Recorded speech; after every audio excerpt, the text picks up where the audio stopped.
लंबे छक्के, आतिशी पारियां, विकेटों पर थमी धड़कनें और भावनाओं से जुड़ा बेमिसाल मनोरंजन, यही दुनिया के सबसे बड़े क्रिकेट लीग IPL यानी इंडियन प्रीमियर लीग की पहचान बन चुकी है। भारत में IPL एक ऐसे त्योहार जैसा मनाया जाता है जिसे खेलती तो 8 टीमें हैं, लेकिन इसका जश्न पूरा देश मनाता है। इस लीग की चर्चाएं सोशल मीडिया से लेकर घर के सदस्यों तक होती रहती। ऐसी तमाम चर्चाएं थमने का नाम नहीं लेती। तो इन्हीं सब चर्चाओं के बीच आज हम आपको IPL के इस 16 साल के सफर से पीछे ले जाकर इस क्रिकेट महाकुंभ IPL की शुरुआत की चर्चा और उन सभी अनसुने तथ्यों से रूबरू कराएंगे जिसका जिक्र बहुत कम या यूं कहे तो ना के बराबर होता है। आमतौर पर तो हम ये जानते हैं कि इंडियन T20 टूर्नामेंट IPL की शुरुआत 2008 में ललित मोदी ने की थी, लेकिन इसके सफल होने की शुरुआती राह इतनी भी आसान नहीं थी। इसके पीछे कई तथ्य और गहरे राज छिपे हैं। इसकी शुरुआत होती है IPL के प्रथम संस्करण से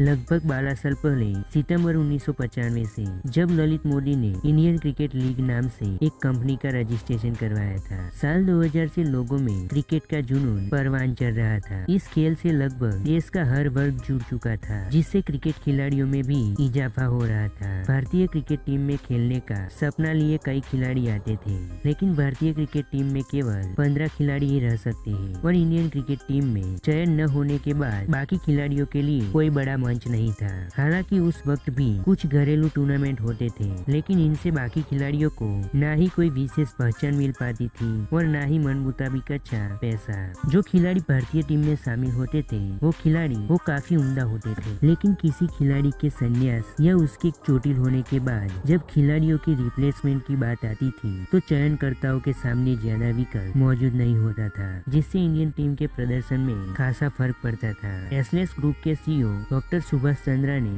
2006 में टेलीफिल्म्स के द्वारा जी स्पोर्ट चैनल लॉन्च किया था और साथ ही 10 स्पोर्ट के लगभग 50% शेयर 2.57 अरब में खरीद लिए थे। वो इन चैनलों के माध्यम से क्रिकेट मैचों का प्रसारण करना चाहते थे और काफी प्रयास के बाद उन्हें पाकिस्तान, श्रीलंका और वेस्टइंडीज जैसे छोटे क्रिकेट बोर्डों से ब्रॉडकास्टिंग राइट्स मिल गए, लेकिन BCCI ने जी स्पोर्ट को अनुभवीहीन बताकर उन्हें भारत के ब्रॉडकास्टिंग राइट्स देने से मना कर दिया। इसका विवाद कोर्ट तक पहुंचा था। बॉम्बे हाईकोर्ट में अगस्त सितंबर 2004 में 5 साल के टेलीकास्ट अधिकारों के लिए BCCI और ESPN स्टार स्पोर्ट के साथ काफी लंबा संघर्ष चला, जिन्हें सबसे अधिक $307 मिलियन की बोली लगाई। इसके बावजूद BCCI द्वारा इसमें हस्तक्षेप करके जी स्पोर्ट्स को राइट्स नहीं दिया। ऐसा वाकई एक बार नहीं कई बार हुआ कि जी स्पोर्ट द्वारा सबसे ज्यादा बोली लगाने के बावजूद BCCI और उनके तत्कालीन अध्यक्ष जगमोहन डालमिया ने उन्हें अधिकारों से वंचित कर दिया। काफी प्रयास के बाद भी जी स्पोर्ट को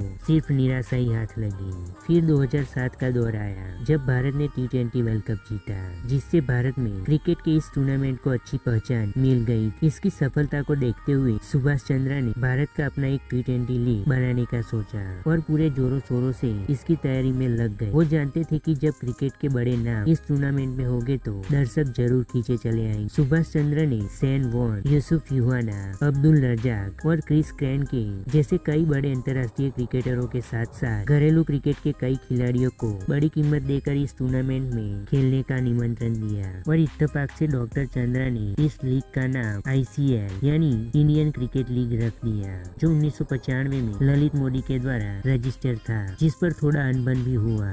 उस वक्त ललित मोदी राजस्थान क्रिकेट के प्रेसिडेंट थे, जिस कारण BCCI का भी हिस्सा थे। फिर ICL के मैच खिलवाने के लिए सभी राज्यों से उनके क्रिकेट स्टेडियमों के इस्तेमाल के लिए अनुमति ले लिया। सारी तैयारी काफी जोरों शोरों से पूरी हो गई। इनके इस प्रयास को सबने सहारा, सिवाय BCCI के। दरअसल BCCI ने इस क्रिकेट लीग को घरेलू क्रिकेट लीग मानने से इनकार कर दिया और इसे बंद करवाने के जद्दोजहद में जुट गया। डॉक्टर चंद्रा ने इन सबको नजरअंदाज करते हुए टूर्नामेंट यानी ICL शुरू करवा दिया। ये भारत में क्रिकेट ही नहीं किसी भी खेल का पहला बड़ा टूर्नामेंट था, इसलिए पूरे देश में इसका दिल खोलकर स्वागत किया गया। ये क्रिकेट लीग 2007 से 2009 तक चला, जिसमें टीमें आज के IPL से काफी अलग थी।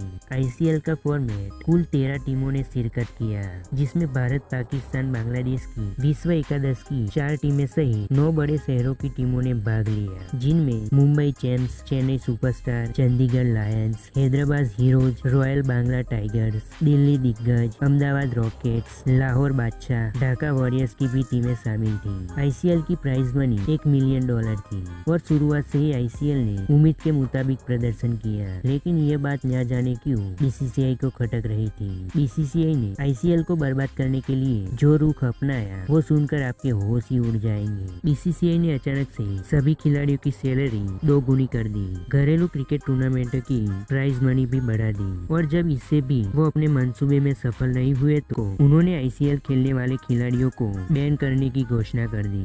साथ ही कपिल देव और कीरामणि जैसे दिग्गजों पर भी प्रतिबंध लगा दिया, जो उस वक्त आईसीएल के सदस्य हुआ करते थे। अब भारतीय खिलाड़ियों को न चाहते हुए भी आईसीएल से अपने पैर पीछे खींचने पड़े। बीसीसीआई के इस मुहिम को आईसीसी ने भी समर्थन दिया। इस तरह भारत में जगमगता तारा आईसीएल एक टूटा तारा बन गया, जो खुद टूटकर आईपीएल के सपने को हकीकत कर गया। कहा जाता है कि इसके बाद आईसीएल के प्रति बीसीसीआई के रुख का अंदाजा आप इस बात से भी लगा सकते हैं कि आज बीसीसीआई के टूर्नामेंटों में कमेंटेटर द्वारा गलती से भी इसका जिक्र नहीं किया जाता। 13 सितंबर 2007 को बीसीसीआई द्वारा ललित मोदी के नेतृत्व में आईपीएल यानी इंडियन प्रीमियर लीग की घोषणा की गई, और इस तरह आईपीएल के आते ही आईसीएल का अस्तित्व 2009 में पूरी तरह खत्म हो गया। तो कुछ इस तरह शुरू हुआ 2008 में आईपीएल का सफर, जिसमें 8 बड़े शहरों दिल्ली, बेंगलोर, मुंबई, चेन्नई, कोलकाता, हैदराबाद, जयपुर और मोहाली की टीमें शामिल थी। ये एक फ्रेंचाइजी आधारित टूर्नामेंट था, जो कुछ हद तक अमेरिका के नेशनल फुटबॉल लीग और मेजर लीग बेसबॉल से प्रेरित था, और काफी प्रचार प्रसार के साथ आईपीएल का पहला सीजन शुरू हुआ, जो सीजन दर सीजन और अधिक लोकप्रिय बन गया। और आज आईपीएल की जो दीवानगी है वो साक्षात हमारे सामने है। आईपीएल की शुरुआत थोड़ी विवादित जरूर रही थी, लेकिन आज ये करोड़ों दिलों की धड़कन बन चुका है। आईपीएल के कारण ही आज भारत के युवा प्लेयर्स को अपना हुनर दिखाने का मौका मिल रहा है, और इस समय हमारे देश के काफी प्रतिभाशाली युवा क्रिकेटर अपने देश के और अन्य देश के खिलाड़ियों के साथ खेलकर काफी कुछ सीख पा रहे हैं। आईपीएल के कामयाब होने के बाद हमारे देश में अन्य खेलों जैसे कि कबड्डी, फुटबॉल और बैडमिंटन इत्यादि के लीग भी शुरू किए गए, जिससे इन खेलों को भी भारत में बढ़ावा मिल रहा है। वो कहते हैं ना, अंत भला तो सब भला। आज आईपीएल का जो रुतबा है वो किसी से छुपा नहीं है। ऐसी खबरें आती रहती है कि आईपीएल की वजह से कभी कभी आईसीसी तक को अपने शेड्यूल में समझौता करना पड़ता है।